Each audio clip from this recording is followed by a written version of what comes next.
Welcome to reliable analysis. अभिवादन स्वीकार कीजिए डॉक्टर अशोक कुमार का।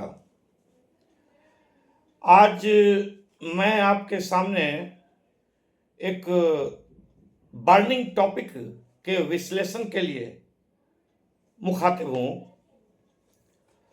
और यह सामयिक विषय है नेपाल का तख्ता पलट। नेपाल में तख्ता पलट हुआ। जेन जी के लोगों ने अर्थात नौजवानों ने नेपाल की कम्युनिस्ट सरकार का तख्ता पलट दिया। तो इसके क्या कारण थे? ऐसे तो भ्रष्टाचार में डूबी हुई केपी शर्मा ओली की सरकार का जाना लगभग अवश्यम भावी ही था, लेकिन जो घटनाएं घटित हो रही थी नेपाल में, उन घटनाओं के पीछे कोई अदृश्य हाथ था, इसकी आशंका व्यक्त की जा रही थी। कोई अनसीन हैंड, अदृश्य हाथ।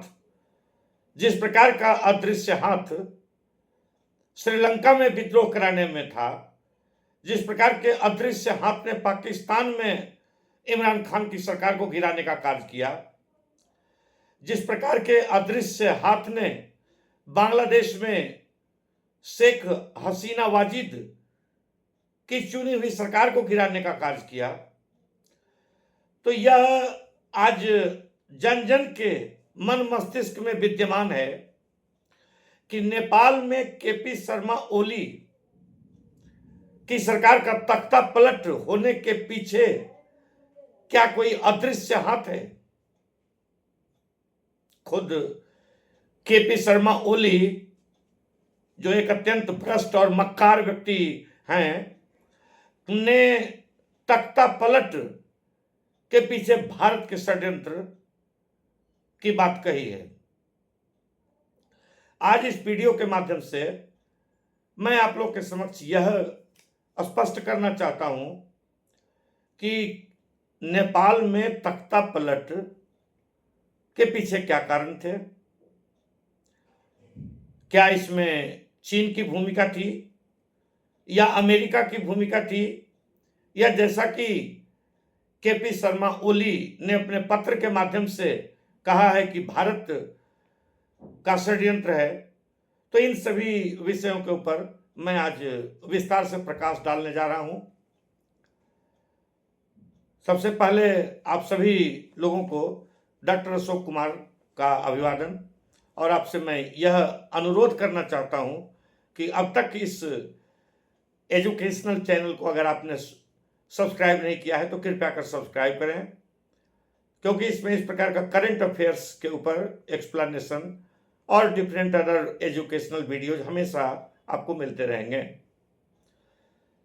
तो अब शुरू करते हैं तख्ता पलट के कारणों के ऊपर प्रकाश डालने के लिए।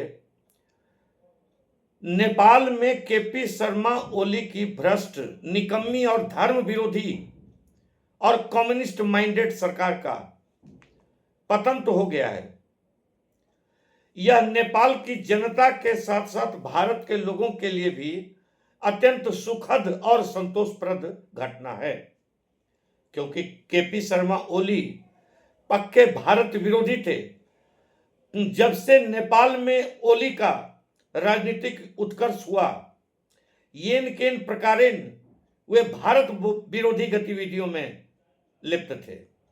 नेपाल और भारत के रिश्ते को खराब करने के लिए उन्होंने हर कार्य किया तथा चीन की गोद में जाकर बैठ गए। उन्होंने चीन के वन बेल्ट वन रोड योजना का खुलकर समर्थन किया तथा नेपाल को चीन की इस धूर्ततापूर्ण योजना का अंग बना दिया। उन्होंने सी पोर्ट के लिए भारत के ऊपर नेपाल को निर्भर रहने के बजाय हिमालय से होकर रेलवे लाइन चीन के साथ मिलकर बनाने का भी प्रयास किया, जिसके माध्यम से उनकी भारत के ऊपर सी पोर्ट के लिए निर्भरता समाप्त हो जाए। उन्होंने भारत के विरोध की परवाह नहीं की। उन्होंने वन बेल्ट वन रोड परियोजना, जो चीन की परियोजना है, और इसका उन्होंने समर्थन किया तथा नेपाल को उसका अंग बनाया। उन्होंने भारत के 3 क्षेत्रों काला पानी, लिपुलेख और लिम्पियाधुरा को नेपाल के नक्शे में शामिल कर लिया तथा भारत से इन 3 क्षेत्रों को छोड़ देने की मांग की। भारत के इन 3 क्षेत्रों को नेपाल के नक्शे में दिखाने के लिए उन्होंने नेपाल के नक्शे में भी परिवर्तन कर दिया। इतना ही नहीं, इस नए नक्शे को संयुक्त राष्ट्र तक पहुंचा दिया ताकि इस मुद्दे का अंतर्राष्ट्रीयकरण किया जा सके तथा भारत को विश्व स्तर पर एक लैंड ग्रैबर यानी दूसरों की जमीन हड़पने वाला एक देश के रूप में बदनाम किया जा सके। उन्होंने इस नए नक्शे और विवाद को तूल देने के लिए कोई कसर नहीं छोड़ी। उन्होंने नेपाल के नए नोट में भी इस नए नक्शे को छपवा दिया। ओली इतने भी भोले नहीं हैं कि उनको यह नहीं मालूम था कि नक्शे में परिवर्तन मात्र करने से काला पानी, लिपुलेख और लिम्पियाधुरा नेपाल का होने वाला नहीं है। तो सवाल उठता है कि फिर वो ऐसा कर क्यों रहे थे? तो इसका उत्तर है, भारत और नेपाल के रिश्तों को खराब करने के लिए तथा चीन को खुश करने के लिए चीन की सरकार के इशारे पर वे नाच रहे थे। भारत के पूर्व सेनाध्यक्ष ने भी इस बात की ओर इशारा किया था। नेपाल और भारत के बीच के रोटी बेटी के संबंध को खराब करने के लिए उन्होंने इस प्रकार का प्रयास किया। उन्होंने भारत और नेपाल के बीच सदियों से चले आ रहे सामाजिक, आर्थिक और सांस्कृतिक संबंध को भी नुकसान पहुंचाने का भरसक प्रयास किया। उन्होंने राम को एक तरफ काल्पनिक बतलाया तथा दूसरी तरफ यह भी कहा कि शास्त्रों में लिखी बातें गलत है कि राम का जन्म अयोध्या में हुआ था। उन्होंने कहा कि राम का जन्म नेपाल में हुआ था। ओली की इन धर्म विरोधी और भारत विरोधी कार्यों ने नेपाल के युवाओं को उद्वेलित कर दिया। दूसरी तरफ नेपाल में भ्रष्टाचार, अत्याचार, व्यभिचार, अनाचार की चरम पराकाष्ठा थी। एक तरफ राजनीतिज्ञों के बच्चे मलाई खा रहे थे और दूसरी तरफ आम लोगों के बच्चे भूख से बिलबिला रहे थे।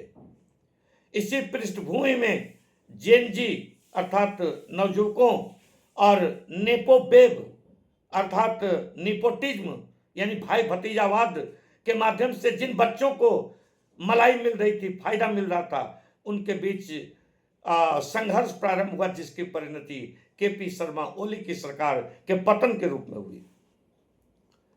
और एक पूरे नेपाल में इसने एक भयंकर विप्लव का रूप धारण कर लिया और अंतोगत्वा इसका परिणाम यह हुआ कि केपी शर्मा ओली की सरकार का तख्ता पलट हो गया।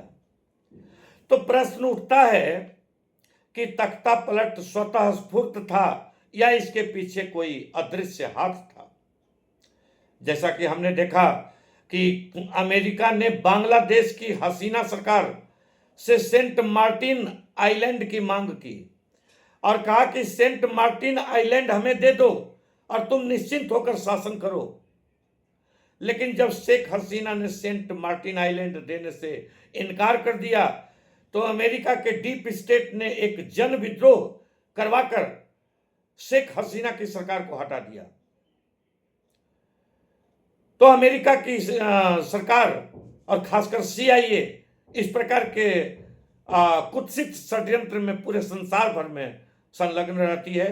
लगभग 60 से अधिक देशों में अमेरिका की सीआईए और डीप स्टेट सरकारें गिरा चुकी है। साउथ एशिया में भी श्रीलंका में सरकार को गिराने का कार्य किया गया।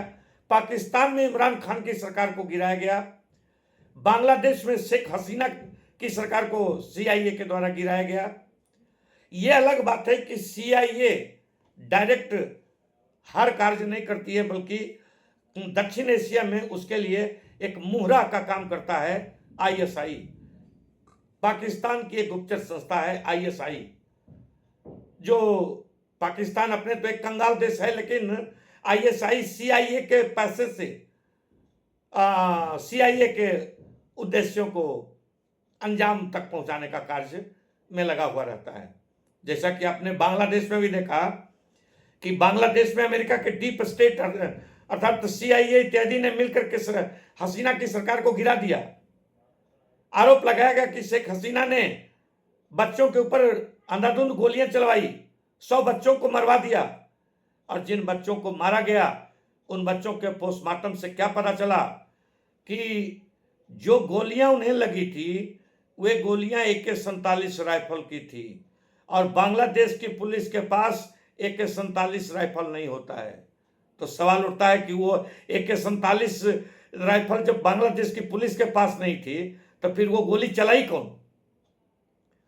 तो इसका उत्तर है कि आईएसआई के लोग भीड़ में पुलिस या आम लोगों के भेष में घुसकर गोलीबारी करते हैं, और उस माध्यम से बदनामी शेख हसीना की सरकार की कराई गई, और जिसका परिणाम एक जनविद्रोह के बाद हसीना की सरकार के पतन के रूप में हुआ।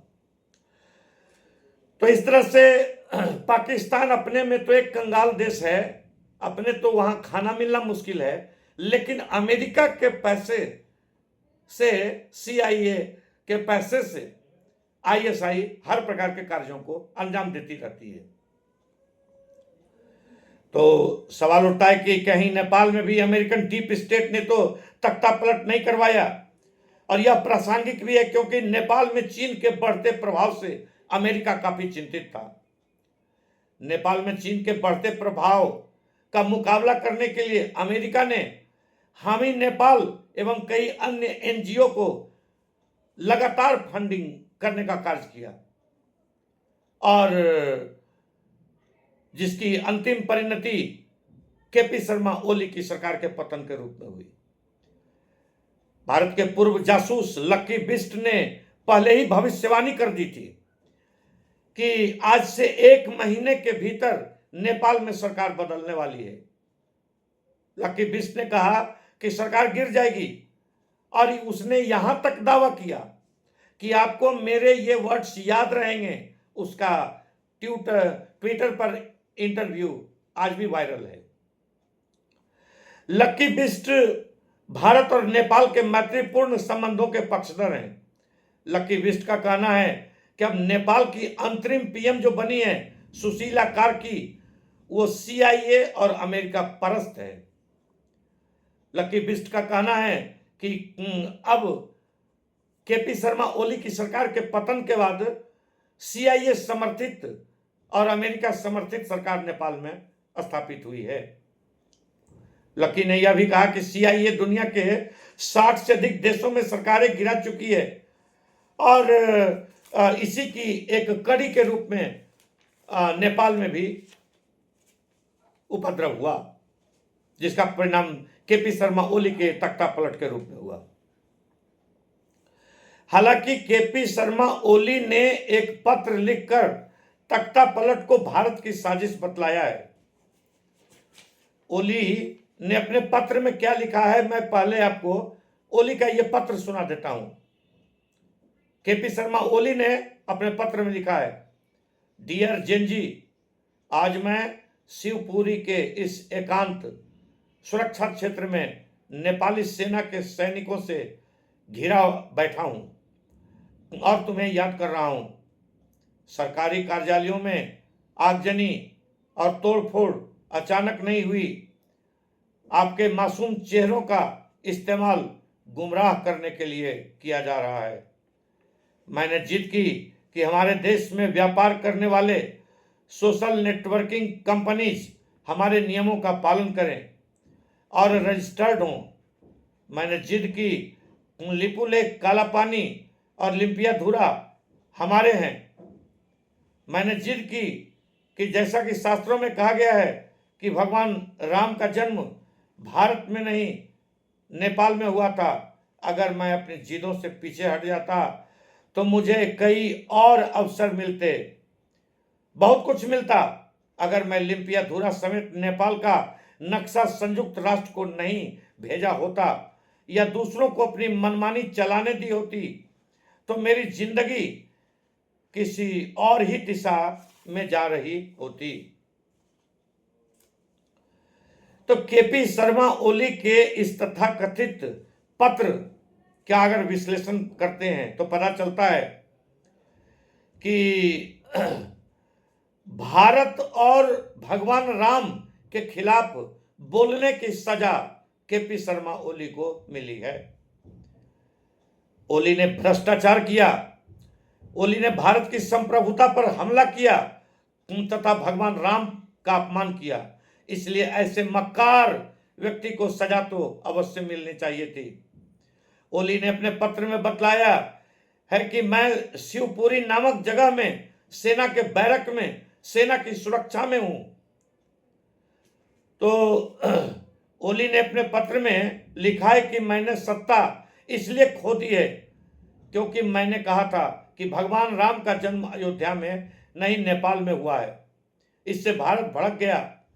ओली ने आगे कहा कि मैं भारत के 3 इलाकों को छीनना चाहता था। इन 3 क्षेत्रों का नाम काला पानी, लिपुलेख और लिम्पियाधुरा है। मेरा मानना है कि ये तीनों क्षेत्र नेपाल के हैं, भारत के नहीं। ओली ने कहा कि मैं बहुत जिद्दी व्यक्ति हूं, अगर मैं जिद्दी ना होता तो बहुत पहले हार चुका होता। दरअसल ओली एक बहुत ही मक्कार व्यक्ति है। वह सेना की गिरफ्त में है तो पत्र कैसे लिखा, प्रश्न ये उठता है। दरअसल वह पत्र लिखा नहीं, उससे पत्र लिखवाया गया है। किसने पत्र को लिखवाया है? अमेरिकन डीप स्टेट ने, CIA ने। उसके माध्यम से नेपाल के बवाल में भारत को बदनाम करने की कोशिश की जा रही है। CIA अपनी समूची कारस्तानी का ठीकरा भारत के ऊपर फोड़ने का प्रयास कर रही है। भारत को जबरदस्ती इस षड्यंत्र में खींचा जा रहा है। इस षड्यंत्र के पीछे चीन भी हो सकता है। चीन या अमेरिका में से कोई एक हो सकता है। नेपाल में अमेरिका और चीन की लड़ाई बहुत दिनों से चल रही है, सभी लोग जानते हैं। ओली चीन के प्यादे रहे हैं और बिल्कुल चीन की कठपुतली के रूप में कार्य करते रहे हैं। चीन के इशारे पर ओली ने भारत के विरुद्ध जहर उगलना शुरू किया था और चीन के कहने पर ही लिपुलेख, काला पानी और लिम्पियाधुरा को नेपाल का क्षेत्र कहना शुरू किया था। किंतु ओली की स्थिति तब धोबी का कुत्ता, न घर का न घाट का वाली हो गई, जब चीन और भारत के अमेरिका से बढ़ते हुए तनाव और अमेरिकन टैरिफ के मद्देनजर चीन और भारत ने अपने आपसी रिश्ते सुधारने प्रारंभ कर दिए। चीन, भारत और रूस तीनों ने मिलकर ब्रिक्स और संघाई कॉरपोरेशन SCO और RIC यानी रसा, इंडिया, चाइना नामक ऑर्गेनाइजेशन को मजबूत करने का प्रयास करना प्रारंभ कर दिया। और इस क्रम में चीन ने भारत के साथ एक समझौता कर लिया जिसके अंतर्गत भारत से वह व्यापार प्रारंभ करने की बात तय हुई भारत और चीन के बीच, और वो व्यापार लिपुलेख के रास्ते से हुई। इस प्रकार से चीन ने लिपुलेख, काला पानी और लिम्पियाधुरा को भारतीय क्षेत्र की मान्यता प्रदान की। जिस चीन के कहने पर ओली ने काला पानी, लिपुलेख और लिम्पियाधुरा के ऊपर विवाद किया था, उस चीन ने पलटी मार दी और उसने भारत का पक्ष ले लिया। अब केपी शर्मा ओली धोबी का कुत्ता, न घर का न घाट का वाली स्थिति में पहुंच गए। और इस तरह से ओली अचानक बिल्कुल अलोकप्रिय हो गए। ओली ने SCO की मीटिंग के समय चीन के राष्ट्रपति शी जिनपिंग से मिलकर इसका कड़ा विरोध भी किया, किंतु चीन ने अपना पल्ला झाड़ लिया और उसने कहा कि चीन का इससे कोई मतलब नहीं है, यह भारत या नेपाल के बीच का मामला है। चीन और भारत के रिश्तों में लिपुलेख मार्ग से, व्यापार के माध्यम से, सुधार से अमेरिका के पैरों तले जमीन खिसक गई। जब चीन ने लिपुलेख मार्ग से भारत के साथ व्यापार करने का निश्चय किया तो इससे अमेरिका के पैरों तले जमीन खिसक गई। अमेरिका को लगा कि अगर चीन और भारत एक दूसरे के निकट आ गए तो इंडो पैसिफिक में अमेरिका का पत्ता साफ हो जाएगा और चीन का पलड़ा न सिर्फ इंडो पैसिफिक में बल्कि अंतर्राष्ट्रीय स्तर पर चीन का पलड़ा काफी भारी हो जाएगा। इंडिया, चाइना और रसा तीनों मिलकर अमेरिका और वेस्ट के ऊपर भारी हो जाएंगे। अभी भी ब्रिक्स का जीडीपी जो है वो G7 के जीडीपी से अधिक है और इस तरह से अमेरिका आओ देखा न ताओ और अमेरिकन डीप स्टेट ने भारत और चीन के बीच दरार डालने के लिए चीन समर्थित चीन की कठपुतली ओली सरकार को गिराने का कार्य करना प्रारंभ कर दिया और ओली सरकार को गिरा करके उसका ठीकरा CIA ने भारत के ऊपर फोड़ने का कार्य किया, जिससे कि चीन और भारत के सुधरते रिश्ते पर ब्रेक लगाया जा सके। और इस तरह से नेपाल में तख्ता पलट के विभिन्न पहलुओं के ऊपर आपके समक्ष मैंने प्रकाश डाला। आपको अगर ये वीडियो पसंद आता है तो कृपया करके इस चैनल को सब्सक्राइब करें और इसको वीडियो को लाइक और शेयर करें। Thank you.